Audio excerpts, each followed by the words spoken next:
Hey everybody, who remembers this shit? Warblade, Endangered Species miniseries. You'd think that if it was a Warblade miniseries, it would more prominently feature him and not Ripclaw from Cyberforce, because I thought it was a Ripclaw Warblade series, but no, it's just Warblade. I even double checked in the credits. It's just Warblade Endangered Species. Whatever. You got to get the bladed hand guys from Wildcats and Cyberforce together and do some cool shit, right? Cover. Let's get it all in frame here.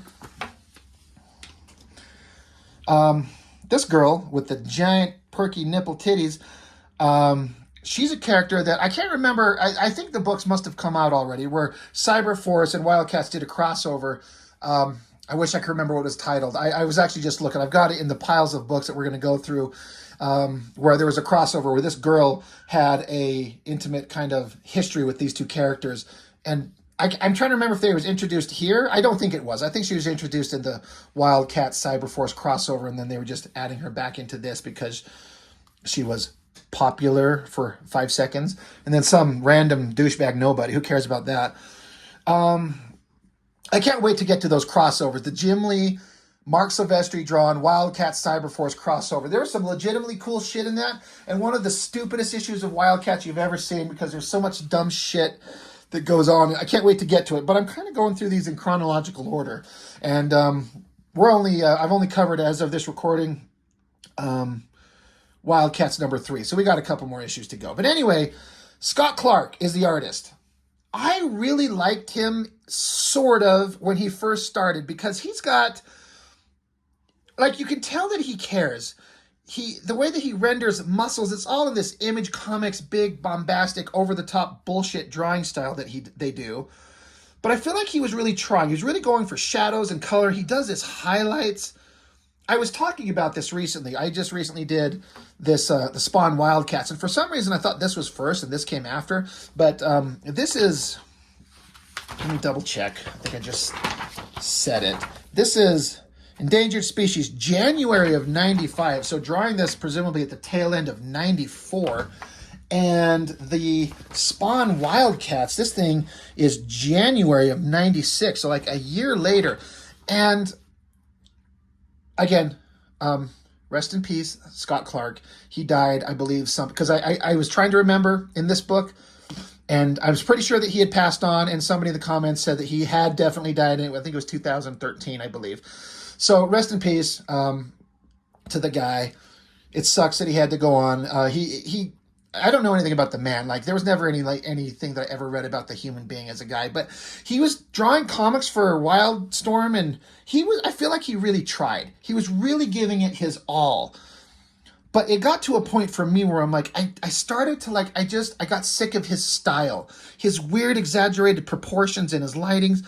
And if you've seen this, you've probably already seen my review of this. I was actually I kind of went through them fresh-ish. I hadn't seen them in years, so I was kind of talking about them fresh. But I was actually extremely disappointed in so many of the things that were drawn in this book, but I think a lot of it was because of what Alan Moore was asking him to do.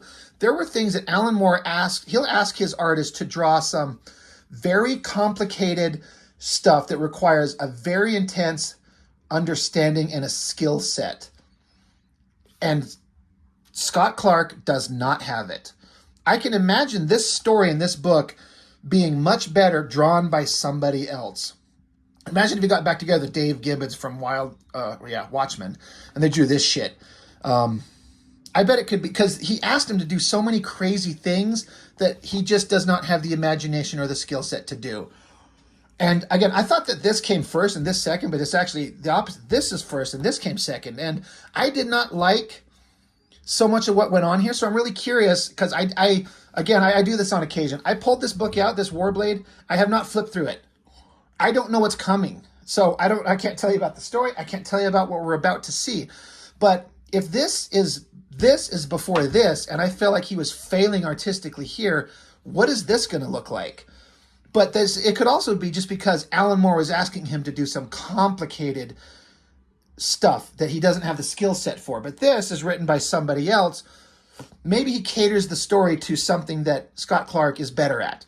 Let's see. Let's go on a journey of adventure and exploration together. It starts out Well, first off, they're throwing out the hottest miniseries of '94 is now the Unlimited series, and they weren't wrong. I never read the miniseries. I started reading Gen 13 when it became the regular series, and a couple issues into it where J. Scott Campbell's artwork refined itself enough to become something where I'm like, oh, now I'm interested. I did not like him when he started.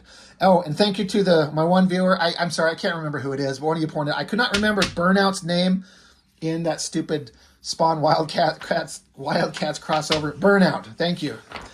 Anyway, so we're starting out with it's Japan, and he's got technically buildings drawn technically correct, and you got these guys in these I don't have the technological the correct terms, but when they do the practicing for the sword fighting, the art of the sword play with the katanas, they put on these outfits and these masks and have these wood or bamboo swords so they can practice against each other.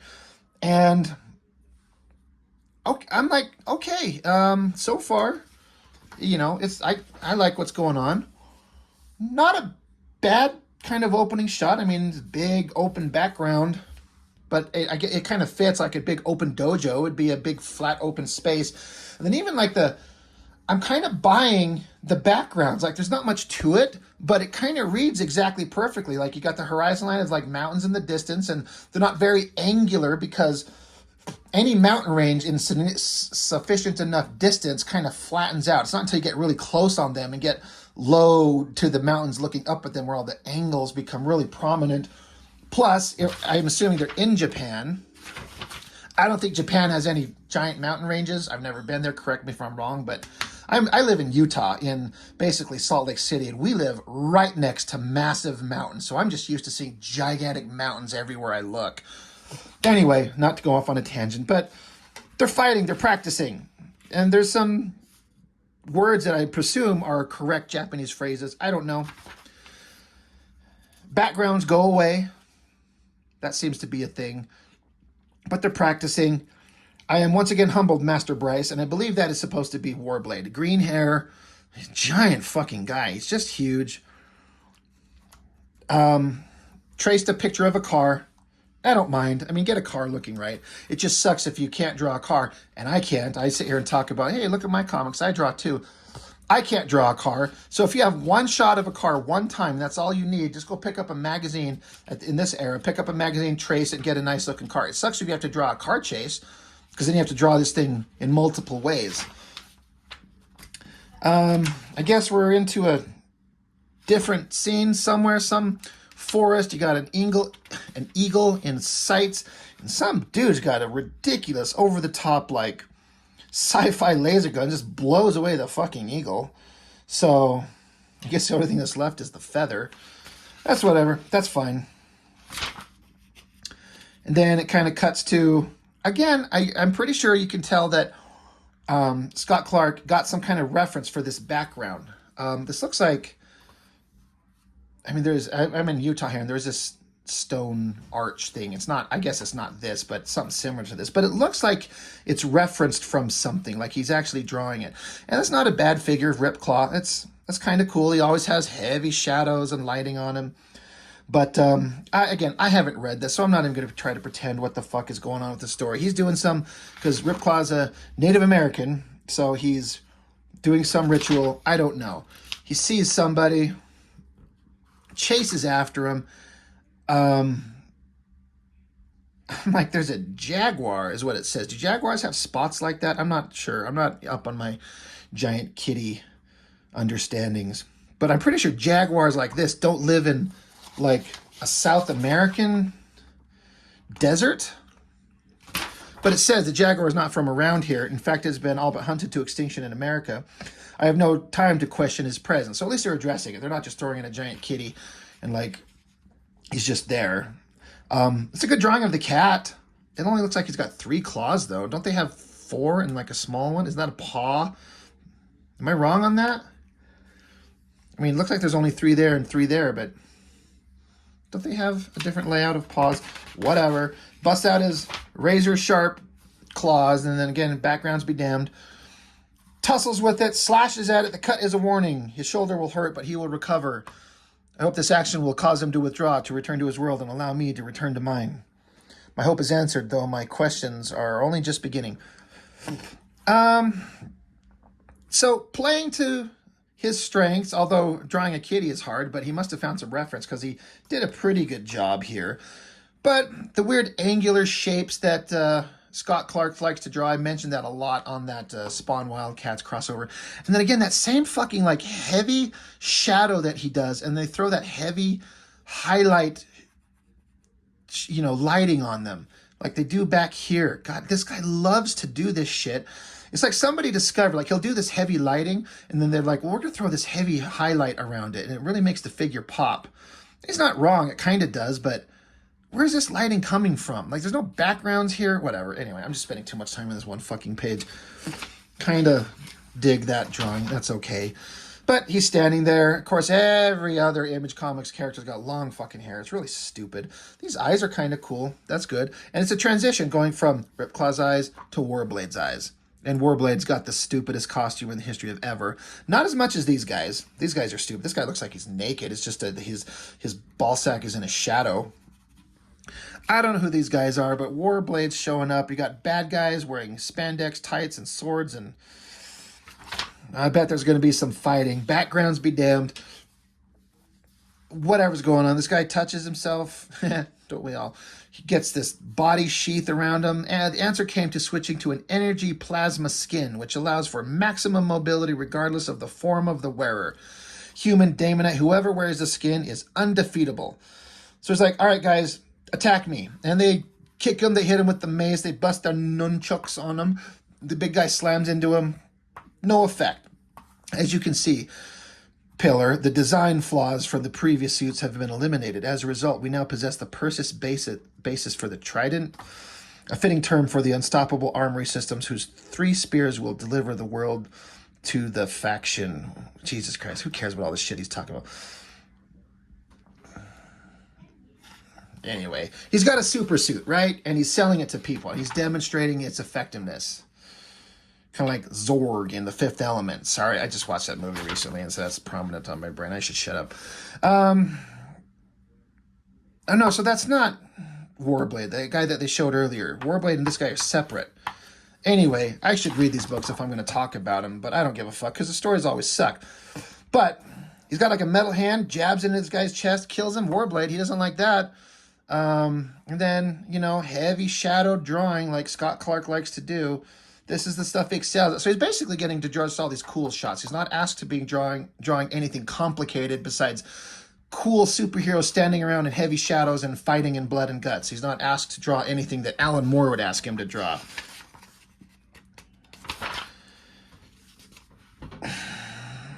Back to... Wow. I was sitting there trying to figure out what this fucking, like, cone is. It's supposed to be like a Native American teepee, because he goes into it, and it just did literally a cone. Like, they are bigger, and they branch out, and they've got structural things that, you know, the tarp, the material that they're made of wraps around it, and there's like an opening, and there's sometimes patterns. You don't just draw a fucking cone. Shadow. Done. Teepee. Anyway, Robert Bearclaw is the name of Ripclaw here. And, you know, looks like he referenced a face here. It's kind of realistic shadows and lighting, which always stands out when you got the shit that he just fakes. And again, you got the guy sitting here, and he's like, I think I positioned him too high, because they did. If you could see this guy at this level, you would not see Ripclaw at this level. So he's floating in the air, or he's sinking into the ground, and he probably noticed it. So he just, like, threw some lines out, because he's like, just cover it with lettering or something. I got muscly guys standing around to draw. So he shows up, and look at this. It's not a great drawing. None of these are really great drawings. Bad guys with laser guns show up. Oh, they got a dart, and they hit Ripclaw, so they're able to take him hostage. Whoever, oh man, look at the elaborate truck and the guys in shadow in the truck. Like, he didn't care about that. He knew he had a big, awesome splash page of Warblade in his stupid fucking outfit. I'm going to bring this up every time I look at Warblade. I hate his outfit. Like, his face is completely open. It's stupid. Look how long his hair is. Pulled back here, up here, all the way back here, all the way down here, and all the way over here. Liefeld never even took it that extreme. Yeah, get it? Extreme Studios, Liefeld. I mean, it makes it visually interesting, and I'll go with it. But I hate Warblade's outfit. These stupid pipes coming around his shoulders, and then these long things hanging off his back connected to his arms.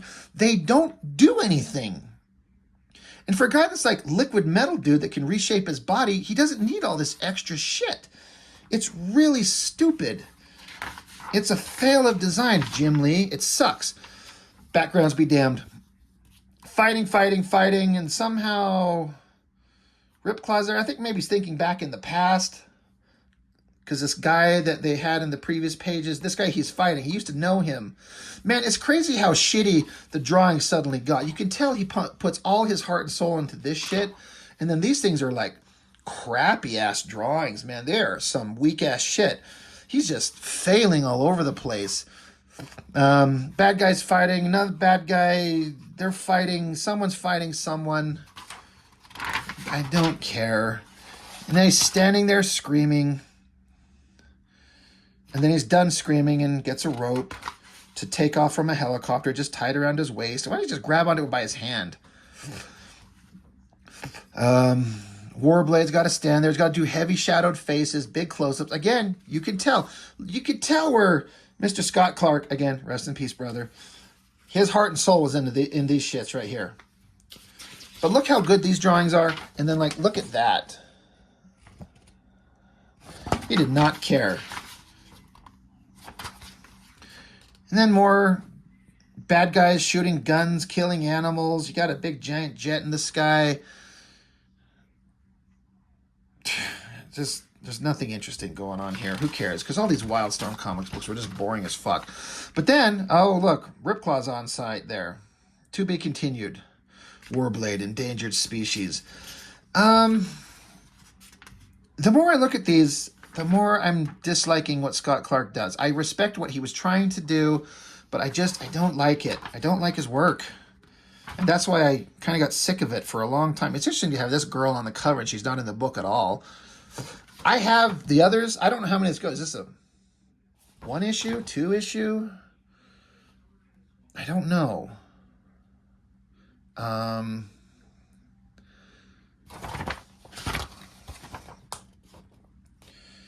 I've got all of them, whatever they're. I'm not sure where they're at. I just kind of ran across this one. So, it was interesting to dig it out, interesting to kind of look through it. Not good. Like all this Image Comics stuff, none of it was really very good. It never was. But they were trying to throw stuff out there and give these artists these big profile books and these awesome things to do. And they're kind of fun. They're nostalgic. They're fun memories, but they're not really that great. There's really nothing there. So anyway, just thought it'd be an interesting thing to kind of go look at. We've been looking at all the regular Image Comic stuff. I wanted to branch out a little bit and look at some of the side books that were out there that everyone kind of picked up at the time. Some of them are okay, some of them are not. And I don't think this one really stands a test of time, really. There's nothing there. There's nothing to it. So anyway, that's all I got for now. Thank you for joining me as always. See you next time.